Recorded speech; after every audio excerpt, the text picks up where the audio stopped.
अच्छा है। हम ये कह रहे हैं कि आप इक्वली ट्रीट करिए। आप डिस्क्रिमिनेशन कर रहे हैं। अगर आप हेलीकॉप्टर से फूल बरसा रहे हैं तो बगैर ड्यू प्रोसेस फॉलो करें, बगैर नोटिस दिए घर तो मत तोड़िए किसी मुसलमान का। अगर आप किसी के पैरों की मालिश कर रहे हैं, करते रहिए। ओवैसी के इन बयानों ने भारत की गोदी मीडिया को एक बार फिर हिंदू मुसलमान पर डिबेट करने का मौका दे दिया, जिनकी तलाश उन्हें हमेशा रहती है कि हिंदुस्तान का कोई भी नामी मुसलमान कुछ अटपटांग बयान दे दे। जैसे ही ओवैसी का बयान आया, फिर क्या था, गोदी मीडिया को एक बेहतरीन मुद्दा मिल गया और वो टूट पड़े ओवैसी के बयान की बखिया उधेड़ने। तो आप सवाल ये है कि उनके पैरों की मालिश और हमारे लिए लाठी, क्यों? वो ये बात ओवैसी कहते हैं। फूलों की बारिश पर दूसरा मुद्दा उठा दिया। ओवैसी पूछ रहे हैं कि ऐसी दरियादिली नमाजियों पर क्यों नहीं दिखाती योगी की सरकार। के साथ मैं हूं अंजना ओम कश्यप। फ्लावर पर फायर है। आप पूछेंगे कैसा फ्लावर और कौन फायर? फ्लावर यानी फूल, वो जो कावड़ियों पर बरसाए गए। फूलों की उस बारिश को देखकर असदुद्दीन ओवैसी फायर हो गए। आज इसी पर होगी देश की सबसे बड़ी बहस। शिव भक्तों पर फूल ओवैसी को नहीं है कबूल, क्योंकि फ्लावर पर फायर हो गए हैं ओवैसी।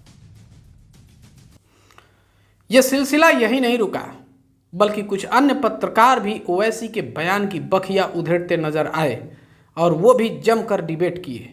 उन डिबेट्स की टाइटल्स मैं आपको सुनाता हूं।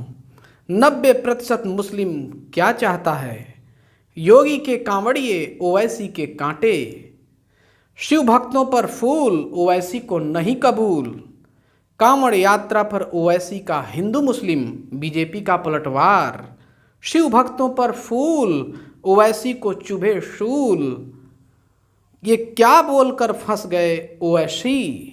तो इस प्रकार से ओवैसी के बयान को तोड़ मरोड़ करके आपके सामने परोसा गया।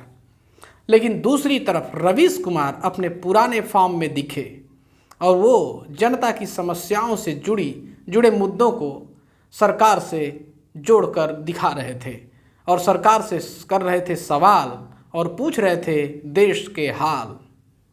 और पूछिए कि जो सरकार 18 महीने में 10 लाख भर्तियां कर सकती है, उस सरकार ने 2014 से 22 के बीच यानी 8 वर्षों में 8 लाख से भी कम भर्तियां क्यों की हैं? कानून सबके लिए बराबर है। यह बराबर तब होता जब इसकी गिरफ्त में वही लोग नहीं दिखाई देते जो विपक्ष के नेता हैं। अनुसूचित जाति समाज की नाबालिग बच्चियों को स्कूल जाने से रोका जा रहा है। परिजनों ने विरोध किया तो जमकर लाठी डंडे चलाए गए। सरकार स्कूल चलो के नारे दे रही है।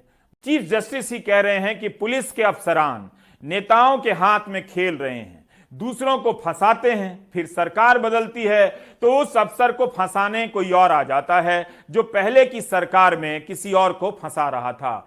इस तरह से आप देखते हैं कि फंसाने का अफसाना चलते रहता है।